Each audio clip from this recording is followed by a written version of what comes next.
Friends, Ukraine now possesses an excellent and unexpected trump card in negotiations regarding, I believe, at the very least, the territorial issue.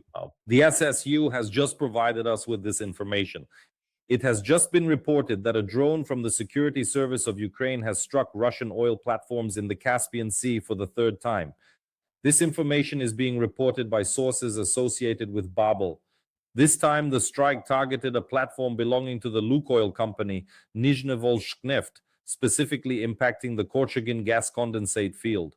The drones damaged critically important equipment at the facility, and production has been halted there.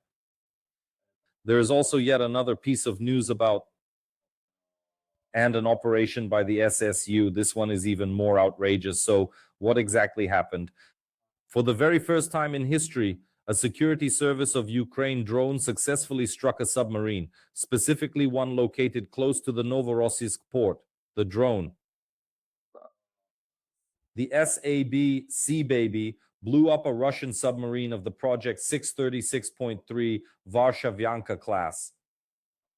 The submarine suffered critical damage and has been effectively incapacitated. This was a joint operation involving the 13th Main Directorate of Military Counterintelligence, the SBU, and Ukraine's naval forces.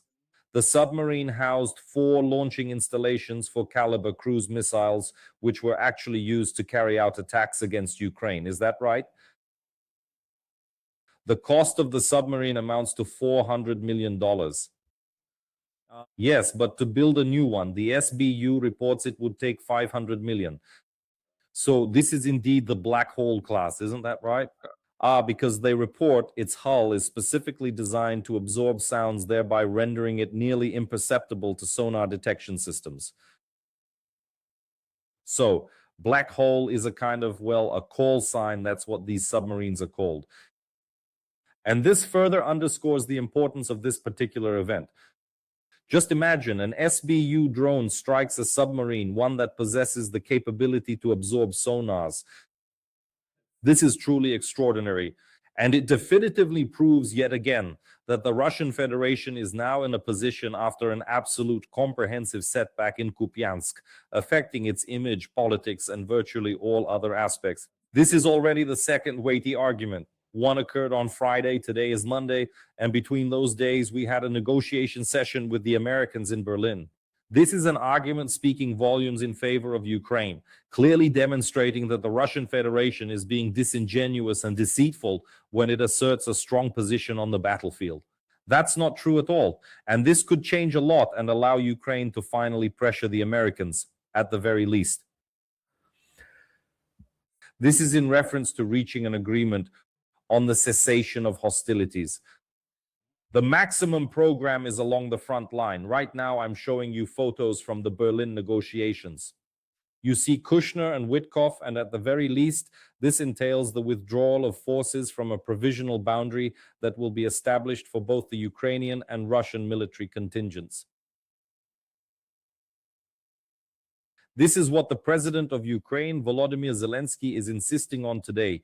He actually commented on this matter, stating that there are absolutely no significant breakthroughs today. Ukraine maintains a clear stance regarding its territory. There will be no unilateral withdrawal from Ukraine's side, conceding any part of it.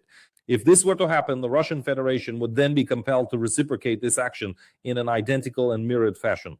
This involves Donbass. The second point is about security guarantees.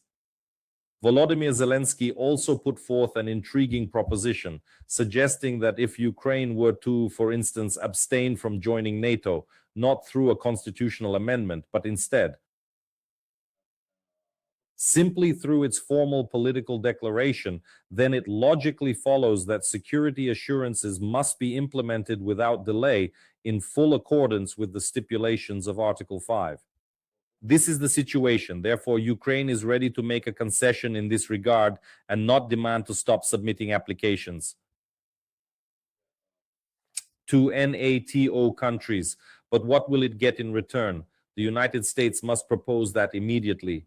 Clearly aware of the security service of Ukraine's operations, two, as I just stated, one involving the submarine, which is wild, and the other, the oil and gas platform. Look here at what our chief negotiator, Rustem Umerov, has actually written. Over the last 2 days, the Ukrainian-American negotiations have been constructive. This was today, you see, around 5 p.m. and productive. Genuine progress has been achieved. We are hopeful of reaching an accord by day's end. But let's consider the press secretary of Rustem Umerov's recent adjustments, indicating that by the close of the day, an agreement bringing us nearer to peace will be finalized. Currently in the media, there's quite a bit of buzz and unnamed speculation circulating. Please do not fall for rumors and provocations. The American team, led by Steve Witkoff and Jared Kushner, is working very constructively to help Ukraine find a path to a long-term peace agreement. The Ukrainian team is deeply thankful to the president, etc. Let's go back to the first paragraph. We will reach an agreement by the end of the day. Let's see how that sounds in English. Right. Yes, we earnestly hope to achieve a comprehensive accord by the end of today, one that will propel us much closer to a lasting peace, indeed by the close of this very day. Well, now pay close attention to what RBC is reporting. Basically, that's how you can translate by the end of the day. All right, now for the clarification, I specifically held on to it. I was just preparing to convey this unbelievable news to you all. However, now, pay attention to what RBC Ukraine is reporting, quoting Rustem Umerov's spokeswoman. Yes, an explanation clarification, not by day's end. Umerov's office clarified his statement on U.S. deals. As Diana Davitian, Umerov's spokesperson, explained to RBC Ukraine, this implies an agreement could ultimately be reached rather than strictly by the end of today. Well, listen, Rustem Umerov specifically wrote by the end of the day, didn't he, by the way? All right, very well then. The adjustment has taken place. We acknowledge and accept it. Yet we also want to highlight the positive aspect that an agreement will ultimately be reached and achieved. Well, I mean ultimately. Ultimately when? Eventually? Let's wait for yet another clarification. Now, an exclusive insight from Honcharenko, who today conveyed that a Western official, having participated in yesterday's negotiation process in Berlin, characterized the meeting as the most thoroughly detailed conversation to date. This is a quote about the sequence of actions that we have ever seen. Mechanisms for ceasefire, security, and economic stabilization. Everything was discussed in one room, and additionally, there was an assessment specifically from the American perspective. Steve Witkoff, Special Envoy. You see, Special Representative Steve Witkoff himself personally authored this message, wherein he communicates that a significant meeting took place in Berlin between President Zelensky, Special Representative Witkoff, and Jared Kushner, along with the delegations from both the United States and Ukraine, engaged in discussions for 5 long hours. Yes, held in-depth discussions regarding, specifically concerning the coordination and alignment of the 20-point plan, somewhere along those lines.